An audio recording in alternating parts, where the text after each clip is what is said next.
Bruce Benson makes his living on the waters of Lake Winnipeg, fishing for Manitoba's prize catch, pickerel, also known as walleye. Beautiful fish. See the beautiful green color.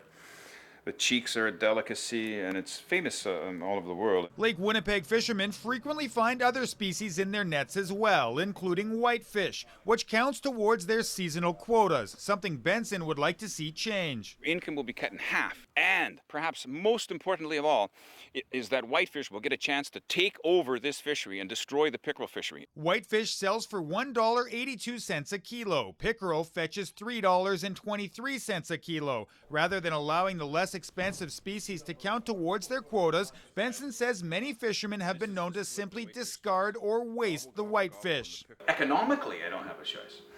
You know, like we're forced into this situation. Like we're between a rock and a hard place.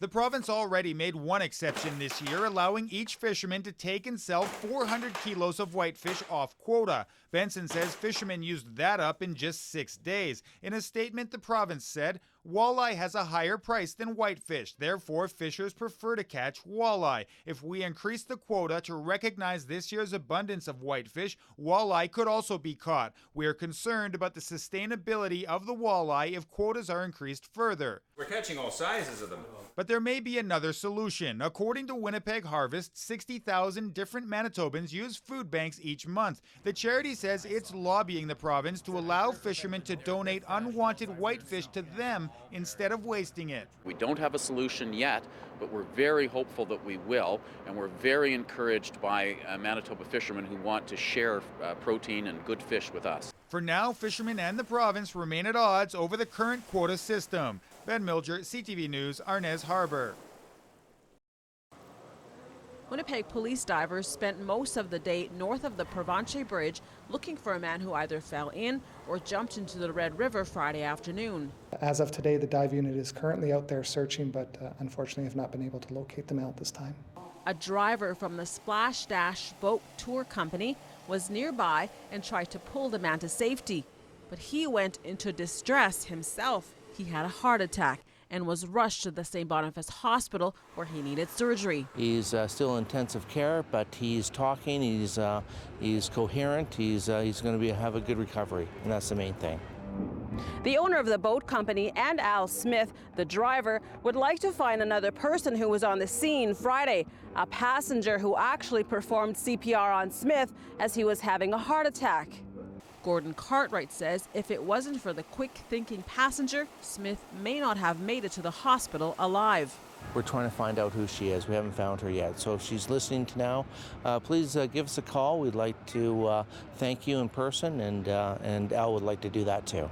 Cartwright says all of his drivers are trained to rescue people from the water and is thankful others are willing to help his drivers when they need it. Sheila North Wilson, CTV News, Winnipeg.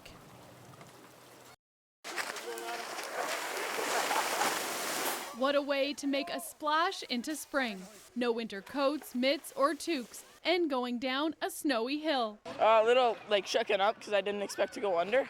Stony Mountain Ski Area held their earliest ever Splash Cup Sunday, a chance for skiers and snowboarders to say goodbye to winter. Don't tell this to anybody, I'd rather 12 months of winter, but we know summer's coming and it's a short summer, so it's exciting. We know that the next transition is going to be riding around our bikes and swimming in lakes. In Winnipeg, an early taste of spring with a cone of ice cream. This couple were out for a morning stroll when they found out BDI had already opened for the season. So we're glad to finally shake it off and go for a bit of a walk. Have nice weather and nice environment to come to, and it's good ice cream. BDI says the warm March temperatures allowed them to open about 2 weeks earlier than normal. Over on Corridon, preparations for patio season are underway. Bar Italia, hose-down chairs, and tables have been set up along the popular urban strip. And at Shooter's Family Golf Center on North Main, you'll already find a busy driving range. Golfers are happily swinging away. Probably 6 weeks ahead of schedule, and snow's all gone, and hockey rink is melted, but time to pick up the sticks and play some golf. Staff say once that spring feeling hits, there's demand to open. Pretty close to the earliest we've ever opened. Last year we didn't open until April. People in Winnipeg have the golfer's itch. They want to golf. The Golf Center says Winnipeggers can expect to hit the proper greens before the end of the month. Beth McDonnell, CTV News, Winnipeg.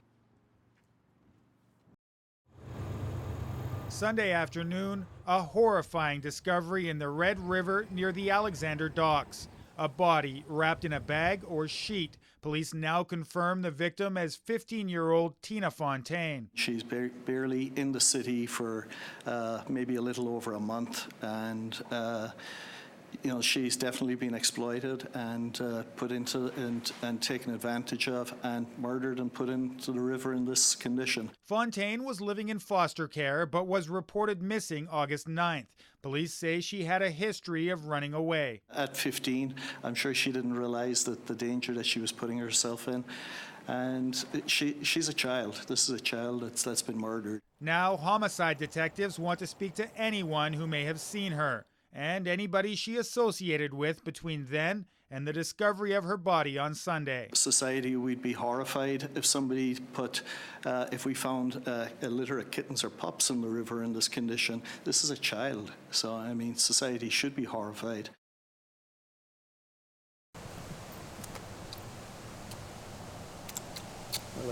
With a prayer and a kiss, Michael Horby and Lisa Couple are off to the Philippines. The only passports they need, a pair of bikes. We want to show that you can see the world on a bicycle without leaving your own city. The Winnipeg couple is taking Folklorama's tagline, "See it all," quite literally. They plan to visit all 43 pavilions at this year's festival. Their only mode of transportation, their bikes. They all have something to offer. A lot of people go to the big popular ones, but there's a lot of gems in the smaller ones, and we want to see them. The idea first came to the couple after visiting a handful of pavilions at last year's festival.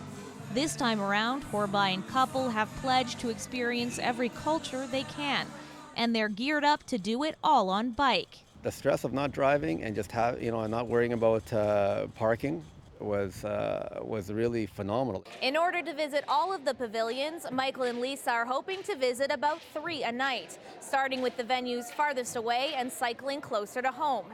Thanks to their bikes, they say the journey to each is often as fun as the destination. And that journey is being well documented thanks to social media, leading to warm welcomes at every pavilion. Social media is blowing it up too, so it's been really great to see them travel from place to place. I think it's great. Number one is because they're going to see all the pavilions, and number two, it's because it's the ecological thing to do.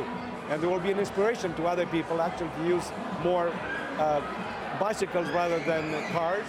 Michael and Lisa plan to wrap up their trip around the world at the Israeli Pavilion on August 15th. Catherine Dow, CTV News, Winnipeg. Soaring through the air at Bloomberg Park, these kiteboarders say they couldn't ask for a better day. No, this is fabulous wind. If we had 3 feet of snow, I'd be going like 30 feet in the air. But not everyone enjoyed the wicked weather. Between 2 and 4 centimeters of snow fell on areas around Winnipeg on Sunday, accompanied by winds gusting between 60 and 70 kilometers per hour. You have to really slow down to make sure you're not suddenly coming up on a car at the side of the road. On this stretch of Highway 1 between Winnipeg and Portage-La Prairie, blowing snow reduced visibility and created treacherous driving conditions. If there aren't windbreaks, all of a sudden, it's sometimes difficult to even see both sides of the road. With the wind chill, temperatures in Winnipeg felt like minus 23 at times. Ariel Gordon's car wouldn't start, so she called in a tow truck for a boost, something the driver told her has been happening to a lot of people during this cold snap. Normally, we don't even plug it in, but about twice a winter we come out and it's dead, and that's when we haven't driven for a few days.